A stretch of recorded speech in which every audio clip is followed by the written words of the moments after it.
नमस्कार बंधुरा और एक बार स्वागत हमारे यूट्यूब चैनल मिन्मय सहजेर पक्ष থেকে। আজকে আমি তোমাদেরকে বলতে চলেছি ই মাইগ্রেশন সার্টিফিকেট অর্থাৎ যেটা বিদ্যাসাগর ইউনিভার্সিটির তরফ থেকে চালু করা হয়েছে অনলাইনের মাধ্যমে মাইগ্রেশন সার্টিফিকেট পাওয়ার জন্য। সেই অনলাইন সার্টিফিকেট কিভাবে আবেদন করবে সেই বিষয়ের ভিডিও আমরা বানিয়েছি এবং আজকে তোমাদের কিভাবে ডাউনলোড করবে ই মাইগ্রেশন সার্টিফিকেটটি তৈরি হয়ে গেলে অর্থাৎ বিদ্যাসাগর ইউনিভার্সিটি থেকে তোমাদেরকে একটি মেসেজ আসবে যে তোমার সার্টিফিকেটটি রেডি এবং তোমরা ডাউনলোড করে নিতে পারবে। সেই সার্টিফিকেটটি যদি তৈরি হয়ে যায় তোমরা কিভাবে ডাউনলোড করবে তার পুরো সঠিক পদ্ধতি আজকে তোমাদের সামনে তুলে ধরবো। তার আগে আমি তোমাদেরকে বলে রাখি আমাদের চ্যানেলটি সম্পূর্ণ নতুন, তোমাদের সহযোগিতা ছাড়া আমরা আমাদের চ্যানেলটিকে এগিয়ে নিয়ে যেতে পারবো না। অবশ্যই আমাদের চ্যানেলে নতুন হলে সাবস্ক্রাইব করে রাখো এবং পাশের দেওয়া বেল আইকনটা ক্লিক করে রাখো পরবর্তী নোটিফিকেশান মিস না যায়। দেখো বন্ধুরা, আমরা আমাদের আগের ভিডিও উপরের আই বাটনে উঠছে দেখতে পারো, সেখানে বলেছিলাম যে মাইগ্রেশন সার্টিফিকেট সঠিক পদ্ধতিতে কিভাবে আবেদন করবে। হ্যাঁ বন্ধুরা, তোমরা সেই ভিডিওটা দেখতে পারো যদি প্রথমবার মাইগ্রেশন সার্টিফিকেটের জন্য আবেদন করতে যাচ্ছ।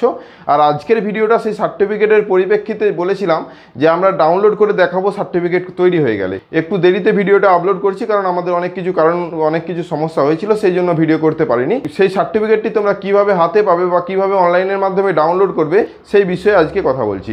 দেখো বন্ধুরা, আমাদের যে ওয়েবসাইটটি দেখতে পাচ্ছ যে বিদ্যাসাগর ইউনিভার্সিটির আমরা মেন ওয়েবসাইটে রয়েছি বা যেখানে ই মাইগ্রেশনের সার্টিফিকেটের ওয়েবসাইট সেখানে রয়েছি।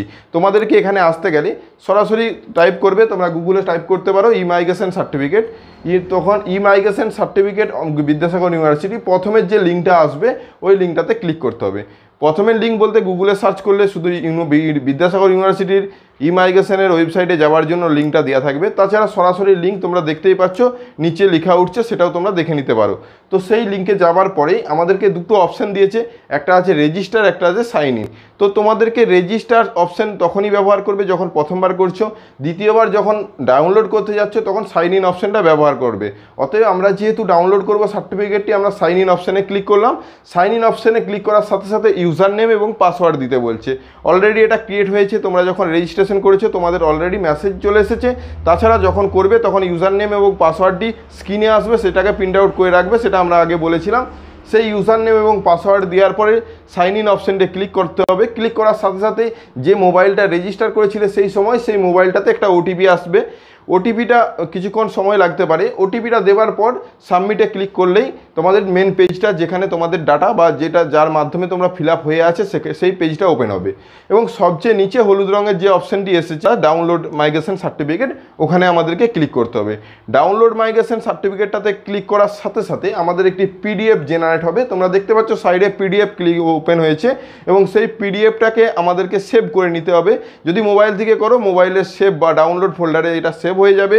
তোমরা সরাসরি যে কোনো ক্যাফেতে গিয়ে কালার প্রিন্ট আউট দিয়ে দিবে, কারণ এই কপিটাই তোমাদের প্রয়োজন হবে। যেখানে মাইগ্রেশন সার্টিফিকেট প্রয়োজন হবে বলেছে তাদেরকে এটা দিতে হবে। মাইগ্রেশন সার্টিফিকেট আমরা অনেক কারণে নিয়ে থাকি, অন্য ইউনিভার্সিটিতে ট্রান্সফার হতে গেলেও মাইগ্রেশন সার্টিফিকেট দিতে হয়, কারণ সেই ইউনিভার্সিটিতে না হলে রেজিস্ট্রেশন হয় না।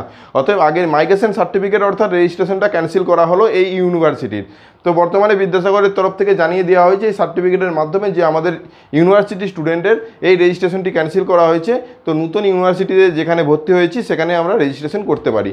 তো এই কপিটা তোমাদেরকে দিতে হবে যেখানে বর্তমানে ভর্তি হয়েছো এবং সেটা সাকসেসফুল। আর কোনো জায়গা থেকে তোমাদের সার্টিফিকেট আনতে হবে না। অনেকের মনে প্রশ্ন আছে যে আমাদেরকে গিয়ে আবার কলেজে বা ইউনিভার্সিটিতে গিয়ে এই সার্টিফিকেটটি নিতে হবে। কোনো প্রয়োজন নেই। এটাকে তোমরা 2 কপি বা এই পিডিএফটাকে গোছ করে রেখে দিবে বা সুরক্ষিত জায়গায় রেখে দিবে, তাহলেই যখন খুশি এটাকে প্রিন্ট আউট নিয়ে তোমরা যে কোনো জায়গায় দিতে পারো। আজকের যে ভিডিওটা ছিল ই মাইগ্রেশন সার্টিফিকেট ব্যাপারে, কারণ অনলাইনের মাধ্যমে বিদ্যাসাগর ইউনিভার্সিটির তরফ থেকে ই মাইগ্রেশন সার্টিফিকেট চালু করা হয়েছে। এটা ভালো পদক্ষেপ, যাতে বাড়িতে বসেই তোমরা সার্টিফিকেটটি পেয়ে যাও। কারণ 2বার 3বার যেতে হতো আগের থেকে, যে সিস্টেম ছিল অফলাইনে সেই সিস্টেমটাকে পুরো পরিবর্তন করে এটা অনলাইনকরণ করা হয়েছে। আগের থেকেই বহুদিন আগে থেকেই চালু হয়েছে। তো বর্তমানে এই প্রক্রিয়াটি ভালোভাবে রান করছে এবং 7 দিনের মধ্যে অর্থাৎ 2-1 দিনের মধ্যেই তো সার্টিফিকেট জেনারেট হয়ে যাচ্ছে। যদি কোনো সমস্যা থাকে সেগুলো আপলোড করতে হয়, দ্বিতীয়বার আরও ডকুমেন্টস কিছু যদি রিকোয়ার্ড থেকে থাকে। আশা করি আজকের যে ভিডিওটা ছিল ই মাইগ্রেশন সার্টিফিকেট ডাউনলোড করবে কি করে এবং ডাউনলোড করার পুরো পদ্ধতি তোমাদেরকে স্টেপ বাই স্টেপ বুঝাতে পেরেছি। আশা করি আমাদের ভিডিওটা তোমাদের ভালো লাগবে। যদি ভালো লাগে লাইক এবং বন্ধুদের সাথে শেয়ার করে দিও। আমাদের চ্যানেলে নতুন হলে সাবস্ক্রাইব করতে ভুলো না। পাশের দেওয়া বেল আইকনটা ক্লিক করে রাখো পরবর্তী নোটিফিকেশান পাওয়ার জন্য। অলরেডি যদি সাবস্ক্রাইব করেছো ধন্যবাদ। ভালো থেকো, সুস্থ থেকো। দেখা হচ্ছে পরবর্তী ভিডিওতে।